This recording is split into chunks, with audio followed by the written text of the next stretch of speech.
Welcome to the Bulwark podcast. I'm Charlie Sykes. It is Thursday, and I am back in Wisconsin after spending a few days out in Colorado, which means I'm no longer on mountain time, and we have a lot to catch up with, and we are joined by one of our good friends, Tim O'Brien, senior columnist for Bloomberg Opinion, also a political analyst for MSNBC, and author of Trump Nation, The Art of Being the Donald, a biography published in 2005. So first of all, happy Thursday, Tim. Thank you, Charlie.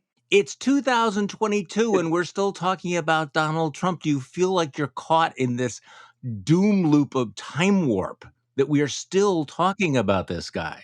Fortunately and unfortunately, comically and tragically, the man doesn't change. You know, he's been a toddler since he was 3, and he hasn't changed. He's still a toddler today. He's just become a more dangerous toddler as time has gone on. But I think there's been a roadmap for almost everything that he's done. It's just happened in more and more crucial forums than it had in the past.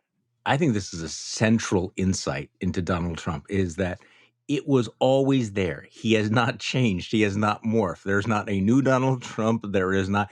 It is the 3-year-old throwing the tantrum who has now become the 70-year-old president of the United States throwing tantrums.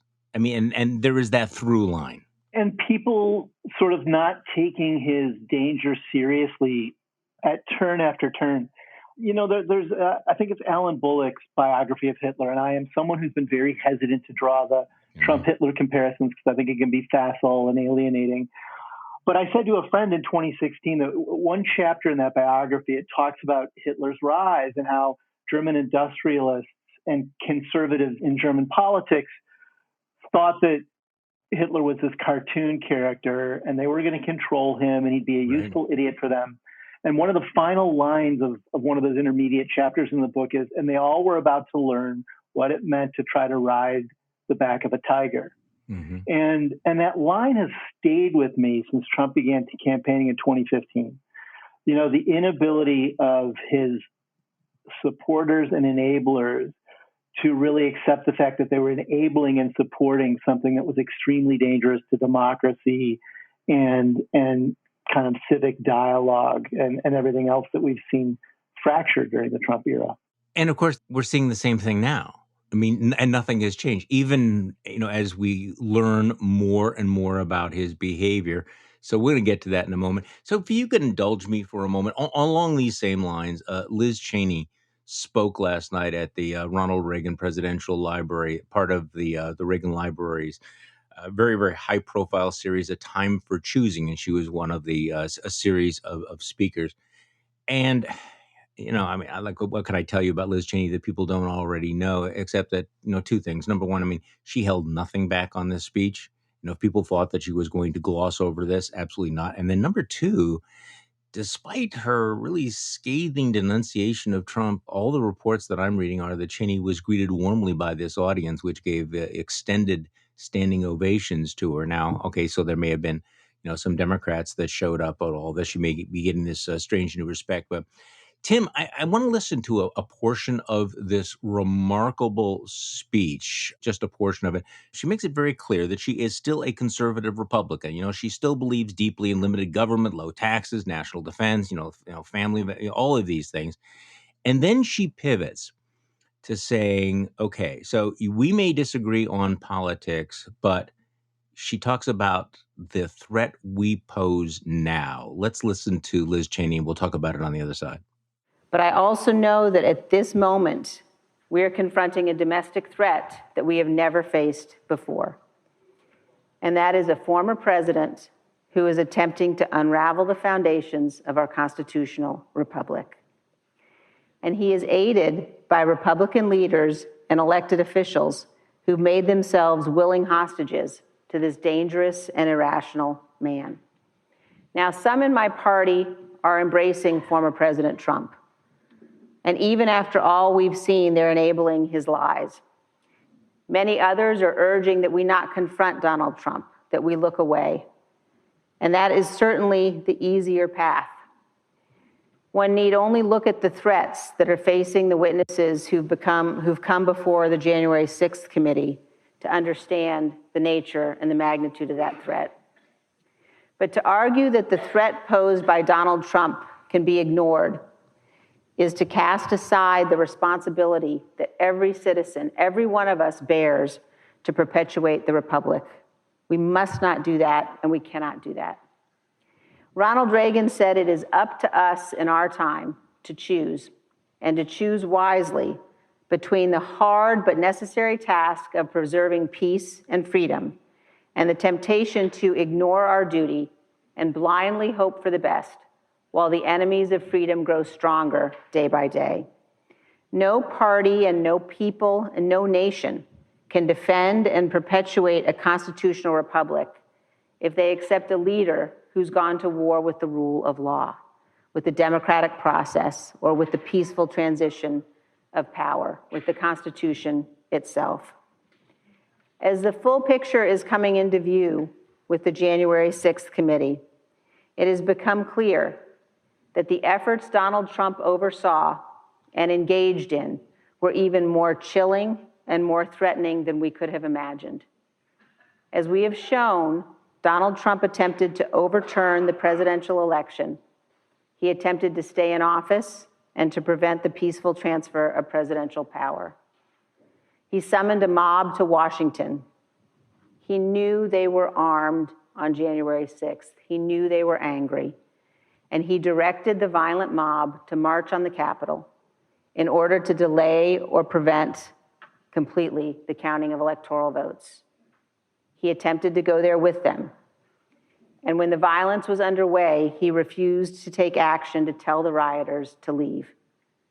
Instead, he incited further violence by tweeting that the Vice President, Mike Pence, was a coward.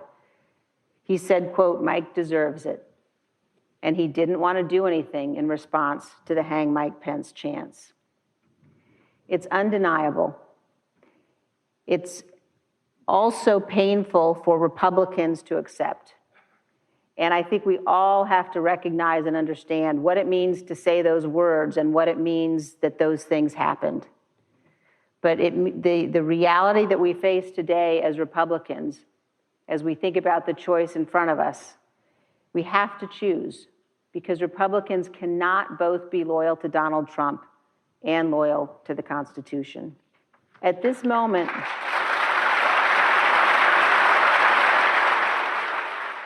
Damn. So, Tim O'Brien, what a remarkable woman, and what a remarkable moment in time, a month before she is likely to be defeated in a Republican primary. I mean, it just captures so much of this moment we are in. And it gives me goosebumps. I am probably a corny Irishman, but I believe in the notion of public service, and I admire any politician of any stripe in a moment of great crisis who can stand up and articulate and defend their values. I'm reminded of the famous line when Lyndon Johnson was confronted by his staff that if he passed the Civil Rights Act and the Voting Rights Act, that the Democrats would lose the South permanently. And he replied, "Well, what's a presidency for?" Mm. And he knew he was putting his political career and the party at risk to do the right thing. And I think you have Liz Cheney, a conservative Republican, standing up in the maw of Trumpism, facing it down, putting her own political career on the line. It certainly seems she's going to get voted out in Wyoming. And not only time and again bats back all of the fascist garbage coming out of MAGA, but also articulates it in just fundamental, beautiful, and everlasting ways. And I think this speech last night will go down as one of the great political speeches in American history. I would like to think so. And she makes you think a lot about the whole, quality of political courage, what political courage entails, why it is so vanishingly rare. My colleague Mona Charen has a piece in the Bulwark today about Cassidy Hutchinson, and she makes a very interesting point. Up until relatively recently, it just required political courage to oppose him. And yet we've seen how this has morphed, right? I mean, after he crushed the Chris Christie, Jeff Sessions, Ted Cruz, as everybody, caved in. But But, now it requires more than just political courage. It requires physical courage. I mean, the threats against Adam Kinzinger, the threats against Cassidy Hutchinson, this atmosphere of menace. And the thing about Liz Cheney is that she's just so unflinching. She doesn't flinch at all. And you would think she would just shame all of the men in her party. But of course, that's now an old story, right? Well, and Benny Thompson as well. I frankly think everyone on that committee, I think that the dynamics are different for Liz Cheney and Kinzinger because they are standing up against their own party. And in a way, I think that makes them even more potent spokespeople now for the issues that we all should value in a nonpartisan way. But I have been inspired and am in admiration of her clarity and her real sense of purpose. And it's a very Occam's razor thing here. She is stating as it is, you either are for the Constitution or you are for Donald Trump, but you can't be for both. And Right. the choice you make will reveal who you are. And she also, made at some length, I don't have all of it, I have it in the transcript of my newsletter, but, she talked about, addressing the fact that she still disagrees with her Democratic colleagues on a lot of policy issues. And she's looking forward to the time when we can go back to all of that. But she does focus in on the choice before us right now. That, yes, we may disagree on taxes. We may disagree on a lot of fundamental issues, but you have to make this decision on where do you stand on this existential moment? She said, we're going to disagree, but we have to reject toxicity. We Republicans are going to have to reject the worst kinds of racism, bigotry, anti-Semitism that characterize so much of our politics today. So she is making this appeal to Democrats. Okay, you may not like the way I voted or many of the positions that I take, and I have not changed, but right now we are at the edge of the abyss. And I think that's that fundamental clarity that she has that's so bracing. It's amazing. And the notion that despite different policy and ideological differences, that we need a certain structure, the rule of law and democracy around all of us, because that empowers us to live in a safe and civil way with one another. And when you strip the republic of those two things, which is what Donald Trump and his supporters are trying to do, you have violence, chaos, and danger. And that's a problem, obviously. I mean, one of your distinguishing characteristics is you've been sued by Donald Trump, right? And you beat him. That is correct. We happily stripped the bark off him like an old tree in litigation. All right. So after Tuesday's remarkable testimony in front of the January 6th committee, you had a fantastic column about, again, going back to who Donald Trump is, what he always wanted to be. And you wrote, once upon a time, long before Donald Trump began fabricating narratives about his prowess and personal history, he wanted to be a movie producer. Trump wanted to be in the movie business. I mean, when he grew up, he wanted to be an old-time Hollywood producer like Cecil B. DeMille. So tell me about this. Well, Trump has an extremely cinematic understanding of life and his own universe. He sees everything through the lens of someone who's directing himself as the star and producer of his own show day in and day out. And how does he appear and how does it play and how do you get to center stage? It is one of the most powerful motivating factors in his life, because absent that, he is just an ignorant thug who loves cheeseburgers, sports, and sex. And then it sort of ends after that. He has no interest in other issues. And I think when you come to an event like January 6th and they were plotting, we now know that they were plotting a coup months prior to that event. Trump played a very senior role in helping to orchestrate it, if not being the sole or leading director of it. And they come to the day where he's going out onto the ellipse to encourage his followers to stage a mass protest and disrupt the certification. And lo and behold, his own lawyers and members of the Secret Service won't let the show go on in the way he likes. And we have this extraordinary moment from her testimony. Some of the facts have been disputed, but no one is disputing that he got into the presidential limousine after he gave that speech and wanted to be brought to the Capitol so he could join the mob in storming the building. And this is after he was already warned days prior to January 6th that the protests would be violent, that he knew the morning of January 6th the people were arriving armed, and he actively tried to permit them to enter the ellipse and go to the Capitol armed. He fomented a violent insurrection and he wanted to be part of it, and he was irked that narrative he had built of I won't take no for an answer got disrupted by other people. They were showstoppers. They were getting in the way of his play, and he was incensed and enraged because that's who he is. If he doesn't get his way, like Bam Bam in the Flintstones, he goes nuts and starts breaking things. And I don't think he cared about the fact that this was an assault on democracy or that it was an assault on the Constitution. He saw the entire thing as an assault on his own narrative of being a winner and never losing. Well, you and I talked about this before the 2020 election. There was really nothing surprising about the fact that Donald Trump would never acknowledge that he lost, right?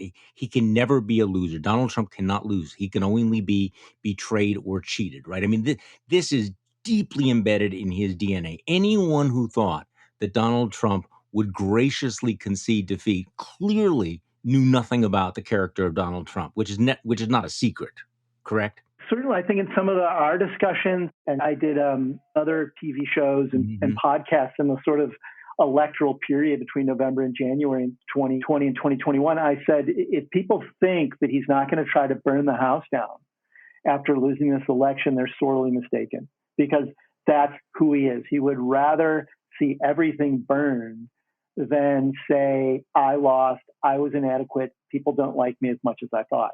And, in the column you cited, it still is sort of seared into my memory. He and I were on his jet watching Sunset Boulevard, and there's the famous scene where Norma Desmond, who has been diminished in the talkie era, she's no longer the star she was, gets up and stands in the projector and says, have they forgotten who I am?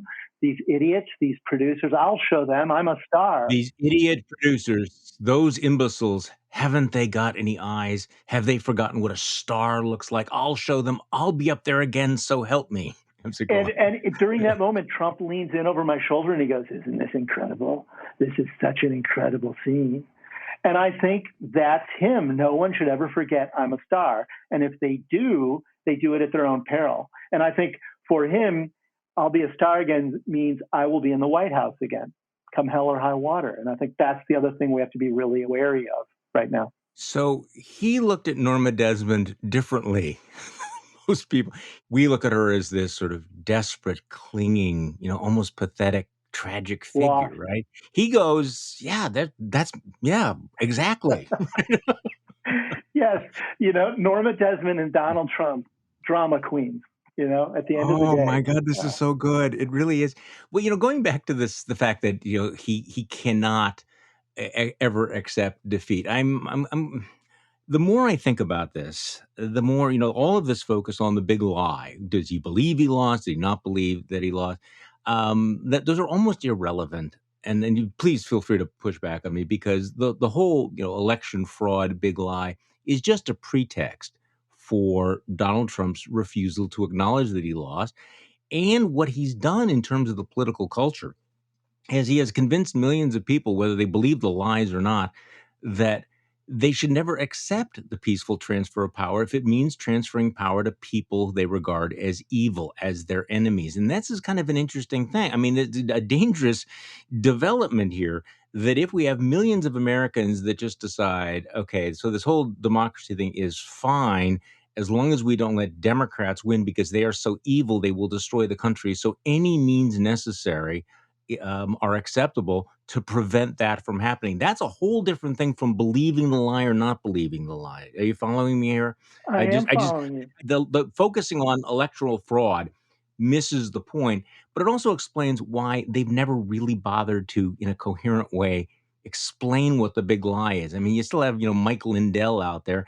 Every time you push back, well, this isn't true, this isn't true, it morphs, it changes, it's very evanescent, because that doesn't really matter. It's keeping Donald Trump's ego on the one hand, and then this ideological fervor that, the fate of the country is decided by, whether or not we are able to keep these evil, God-hating, America-hating Democrats out of power. And that works, Charlie. It's working.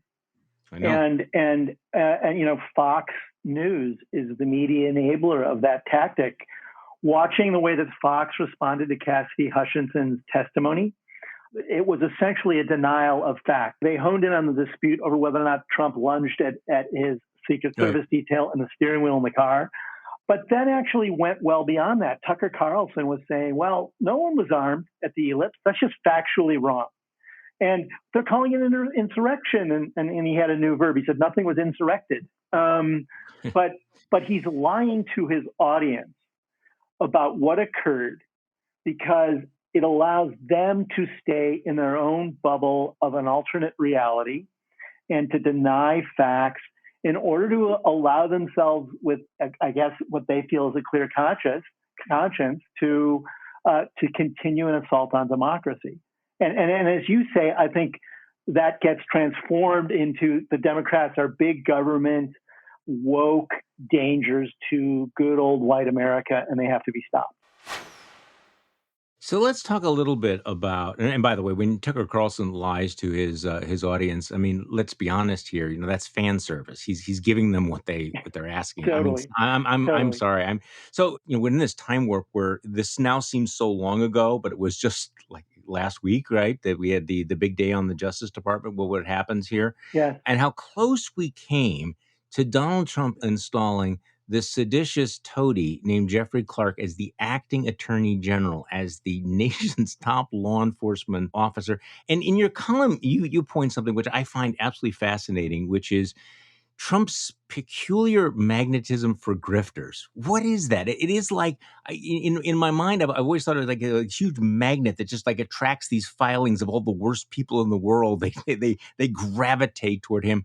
And you really saw that playing out with the Jeffrey Clarks and the other people who are like willing to push any sort of bizarre conspiracy theory for Donald Trump. So what is that peculiar magnetism? Well, I think they see him either as someone who is a certified star and they feel brighter in his orbit, which is nuts. That's just people are too lazy to actually look at the record.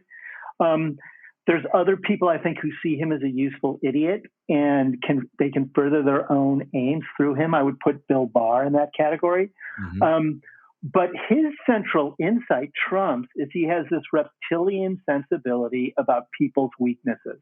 And he is very good at spotting people who want to latch onto him for whatever reason and corrupting them or bullying them till they either bend to his will or escape as quickly as. And most people don't choose to escape. There's people who are independent enough at some point to pull the ripcord. I think you saw that in Mattis. I think belatedly with Mattis. You saw it with Bill Barr, way too belatedly with Bill Barr. But then you had people like Jeff Clark who just hung in there because he was an avenue towards what they wanted in terms of their own rapid ascent in their own lives. And so you have this nutty moment where Jeff Clark is telling Trump, I've written this letter that will order all the states to look into possible frauds, or at least select swing states to look into fraud if you make me AG, which is that craven and that transactional. And undoubtedly Trump and the people around him knew that Jeff Clark was that kind of a person.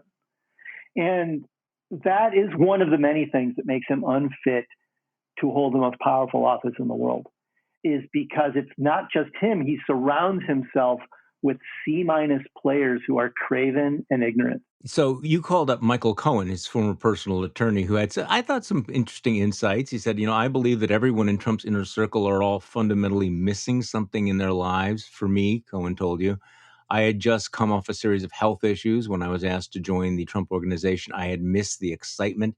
There's an excitement in being around the celebrity of Donald Trump. He has this great ability to make those around him feel like they're part of that moment, even if it's not for a good thing. It's intoxicating until things go bad with Trump. Then they go really bad.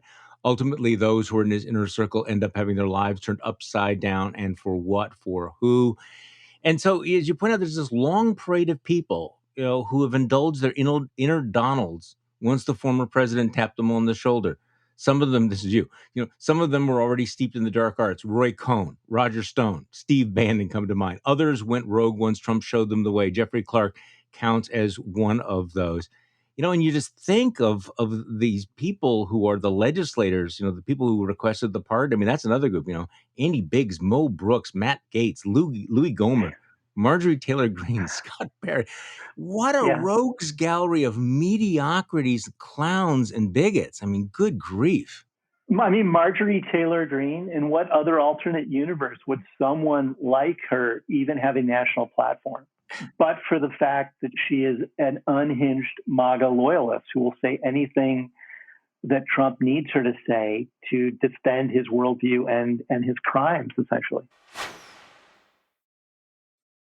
Okay, so I just got back from the Aspen Institute, the Aspen Ideas Festival, and as I'm speaking to you, I'm unclear about the rules about what we're supposed to be able to say about what happened. So, without naming a name, I was on a panel, The Future of the Republican Party, with a very prominent non-Trumpian conservative, a guy I respect him a great deal. Okay, I'm not going to mention him, but he's an establishment figure, and he was arguing that he thought I was too negative about the Republican Party because basically take Trump out of the picture and everything is fine. And the Republican majority will be swept into office by this, because of the failures of the Democrats. And they have the wind at their back. And I actually turned to him at one point and I said, keep in mind this Republican Party, this is the Republican Party of the Matt Gaetzes, the Marjorie Taylor Greenes, the Lauren Boeberts, and maybe Herschel Walker and J.D. Vance. You really think that this is going to end well? I mean, honestly, because at this point, it is hard to just simply pry off Donald Trump from what the Republican Party has become. Those things are not reversible easily, are they? They are not reversible, and it begs the obvious question to me is then, well, what does the Republican Party and contemporary conservatism stand for in the Trump era? Classically, it was lower taxes, less regulation, and a strong, hawkish foreign policy. There has been a very bent and undermining conversation around how to handle Russia's invasion of Ukraine that probably in eras past would have had an easy bipartisan approach, because Trump has thrown that into weird relief and askew, frankly. Remember, the Republican convention in the summer of 2020 did not have a platform. It was a platform free. Yeah, whatever he wants, Yeah. And that doesn't make for good policy. And I think that if we have the wind at our back and we're sailing along towards what? And I think the only thing, agreement among moderate and hard right conservatives here is that you can dismantle the federal government. And if you need a sledgehammer to do that, Trump is our sledgehammer. But even if you say, okay, then you get that out of this, what do you put amid the rubble? What do you replace that with in order to have a smoothly functioning democracy and a vibrant, competitive economy? Because you can't do that without a healthy administrative state. Well, and I also think, just in terms of lack of a governing authority, governing philosophy, I think you have it there. By the way, there was a major Supreme Court decision that came down, which we'll get to in a moment. Okay, before we get to that, though, I have to, go back to a question that I'm sure you have thought about many, many times, which is how has Donald Trump gone this many years with this many frauds, this many scams, and never faced serious criminal charges? And of course, talking about this now with the prospect that he might in the future. Tim, you have watched Donald Trump. You know his shaky relationship with the truth and with business ethics. He's never been criminally charged for many years. And I'm going to ask you the question, but in this context of having spent the last 5 years with a lot of wish casting, people saying, well, the walls are closing in on him now. The Mueller investigation is going to get him, or SDNY is going to get him, or that Manhattan DA thing is a big deal. And of course, as we know, nothing came of it. So having taken a deep breath, what do you think right now about the prospects of criminal charges against Donald Trump? I think they're very strong at the federal level if Merrick Garland shows the appropriate steel and big if uses the legal artillery of the Justice Department to take action on what the January 6th committee has already shown to be a pattern of criminality that's multifaceted. Apart from that, I think Georgia right now, I think there's a strong case for electoral fraud in the state of Georgia. The only other, I think, meaty investigation that's out there that could result in charges is a civil fraud probe in New York, the New York AG, financial probe that won't result in criminal charges. It may put him out of business and have substantial financial penalties. And, The larger question of why has Trump gotten away with this for so long is one part of it is that white collar crime in the United States is prosecuted and looked upon differently than blue collar crime, and it's just easier for white collar criminals to escape the net of the law. That's been true for a long time. They can hire attorneys who are more skilled at this. They can wait out prosecutors, and it's just very hard, I think, to engineer successful prosecutions like that unless the evidence is overwhelming. Secondly, I think he never had the kind of stage and impact prior to becoming president that he has now, and I think his disrespect for the law and willingness to push boundaries was seen as harmful only to his business partners and no one else in the past. I don't agree with that perspective. I think employees and shareholders were hurt by his actions, but no one chose to prosecute him back then. Now it's apparent what his threats are. Well, yes, and they're growing, if anything. So, I mean, I understand the argument, and I'm thinking this is what's going on in Merrick Garland's mind or in his office, which is that it is a radically unprecedented thing to indict a former president of the United States. So what precedent does that create? The stakes are huge. What happens if they lose the case? What happens if he's exonerated? All of those things. And these are weighty, weighty considerations. But I guess, and I'm guessing you agree, I think that right now, the precedent created by not holding him legally accountable is just as grave. Because what it will say is that there are some people above the law, and there are no actual consequences for serious criminal behavior as long as you're the president of the United States. I mean, that strikes me as just as powerful and dangerous a precedent as charging him with all the political fallout that would entail. I couldn't agree more. And I would refer to Justice Roberts' ruling in the tax records dispute and Trump's lawyers, in which the Supreme Court said Trump has to turn this paperwork over. It is a legitimate part of this investigation. And Roberts went out of his way to say no one is above the law in the United States, including the president. He staked that flag out. But there's, I think, other people on that court, notably the awesomely conflicted Clarence Thomas, who don't agree with that. And I think, again, we're in this place where we're going to say that the president can do whatever he or she wants. And that's just dangerous. So in the minutes we have left, we have had an incredibly consequential Supreme Court term. It's hard to get your head around all the things that they have done. We had, of course, the overturning of Roe versus Wade.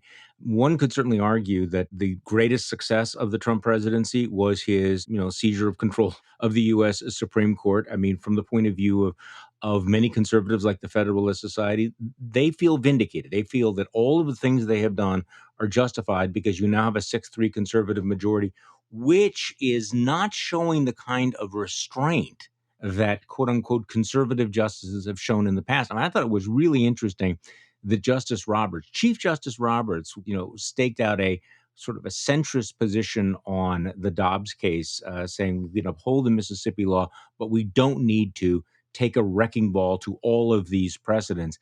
No one joined him. He was absolutely alone.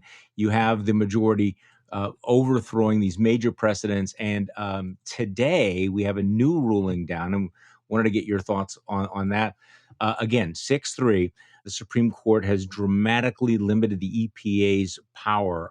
This is another major case. Can you just tell me about the implications of this? Because I know you're like way ahead of the curve, than I am on this one. So West Virginia versus the EPA, the core issue here is whether or not the federal government should have rulemaking authority around emissions in a world in which climate change is an existential threat. And then what's extraordinary about this ruling is they're ruling against rules from the federal government that haven't even been implemented. The Biden administration said, we're reviewing Obama-era rules and regulations around clean power plans, and we would like you to wait until we put those rules into place, and then they can be litigated at that point. And the court said, nope, we're going to go ahead and make a ruling here anyway. And I think the heart of their ruling is that you are delegating rulemaking authority to federal agencies that properly should be in the hands of the Congress, and that violates separation of powers and checks and balances, et cetera, et cetera. I think defenders of rulemaking bodies would say expertise in government matters. And it certainly matters when you have big existential crises, whether that's a public health pandemic or climate change. I think there's a lot of cases in which, federal regulations should be scrutinized, and businesses often do know better than the regulators imposing rules upon them. But there are also certain issues that transcend that kind of back and forth battle on small fry issues. And climate change is one of those. Nonetheless, this court is saying the administrative state essentially at its core is flawed. There's no situation in which it should be allowed to exercise the kind of powers it does.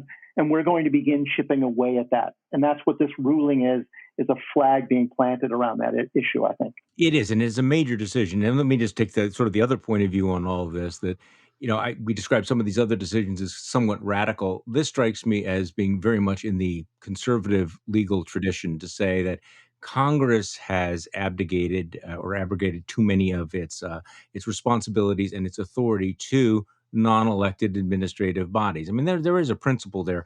This decision was written by Justice Roberts, so this is not an Alito Thomas thing. And one of the things that really has struck me over the last several decades is the willingness of Congress to give up its power. I mean, wasn't that one of the major insights of James Madison, that you would have separation of powers because people would be jealous of their power? And United States senators and congressmen have been falling all over themselves to, be treated like potted plants on a variety of things, particularly in this instance, where really since the Roosevelt years, you have Congress passing sweeping pieces of legislation, vague or with big blanks left in them, and said, but we're going to leave the details to these non-elected bodies. This just came down this morning, and maybe it's naive to suggest that one upside would be for Congress to actually now have to actually do its freaking job, as opposed to simply outsourcing if it. This is a job Congress can do. I mean, I think this gets to the issue of expertise. We all talk about wanting to have a more efficient and informed government that can create policy that is rational and productive. Britain has a civil service that transcends parties and is available to whoever comes into power in Parliament as a sort of research body available to whoever is legislating. We don't have that in the U.S. Yeah, but that's the deep state. That's the deep. Well, that's the deep state. But so do we not want expertise in our policymaking apparatus? And I think this is such an interesting moment because I do think it's a reaction against the New Deal. And the New Deal administrative state came into being to deal with a crisis. And then I think in the decades that followed, there was some understandable pushback against the notion, well, the crisis has passed, and there's wholesale rulemaking here that feels divorced from the reality I'm living in. And I don't think that Democrats have done a good job of explaining why some of those rules are really useful and being flexible around the ones that aren't. But I think the idea that administrative state whole cloth gets in the way and is ill-founded, I frankly think is nuts. And I do think these kind of rulings from a conservative court may be based in principle, but I think they're going to have damaging economic and social results. It's going to make us a less competitive economy. Yeah, and to your point that this has been something that's been stewing since the New Deal is, I think, an important insight that this is taking place with the Trumpian court, but this has been something that's been a push-pull for decades now. Okay, so in the area of political speculation, how do you think the Roe is going to play out? The Roe overturn is going to play out. Now, I know that there's tremendous pressure among the Democrats to codify Roe versus Wade. President Biden has now come out for scrapping the filibuster for an abortion carve-out. I don't see that necessarily happening. And let me tell you what my instinct is right now is that we don't know yet how this plays out because our world has been turned upside down politically. And you have lots of voters who have never actually thought about this seriously because they didn't believe that these rights would ever be actually curtailed. So suddenly we are in a completely new environment, and I'm not sure that polling has caught up with all of those transformations. What do you think at the moment? I agree with that 100%. I mean, the way I'm sort of trying to get my head around is I think it will be the Dobbs ruling plus gun violence versus the impact of inflation. Yeah. And I think inflation was riding high until you had the Uvalde murders and then the Dobbs ruling. I think those two issues have really galvanized liberals and Democrats around the dangers of not having a response to core social needs. And reality makes it obvious. Whether or not that's enough momentum to trump the real world economic pain average Americans are feeling with prices escalating, you're starting to see some softness in that inflation growth and actually a downturn in some numbers that some predicted. So I think those forces are going to be on voters' minds coming to the polls in November. But I don't think I don't think that polls right now Right. are accurate gauges of either party or either constituency. And I think it's going to be interesting. I don't think we'll know till November. No, I don't think so either. And I agree with you that, that's really the clash. In terms of mobilizing younger voters, which Democrats always seem to, have this fantasy that they're going to be able to do. If abortion, guns, climate change, and legalized pot do not mobilize young voters, I don't know what would be. I mean, in terms of a suite of issues saying this is on the ballot, these are, it is really going to be a binary choice on all of these issues. My other question is whether or not, and I hate to use the word messaging, so I apologize in advance. Whether Democrats have figured out what their messaging is going to be on abortion, they seem to be very conflicted about that in terms of like recognizing that they need to push back against what's coming, but they often will fall into rhetoric that makes it easy for Republicans to say that they are the extremists, talking about abortion with no limits. Now, again, I'm not arguing the merits. I'm just talking about in terms of public opinion. When you're talking about overturning Roe, big majorities, opposed overturning Roe, right? But big majorities are not going to be with you if you support abortion with no limits. So that's a tricky thing for these guys, isn't it? Well, I just think mechanically and from a process standpoint, the contemporary Democratic Party has not been as good as Republicans at seizing on emotional messaging that it's clearly defined in terms of the self-interest of the people who identify with that party. Yeah, the Republicans are much better at that. I think one of the reasons they are is it's a more homogeneous party. And Republicans are more inclined to get in line when they're told to get in line. And Democrats are, it can be herding cats when you've got a very multifaceted constituency, which the Democrats have. So the task is more challenging.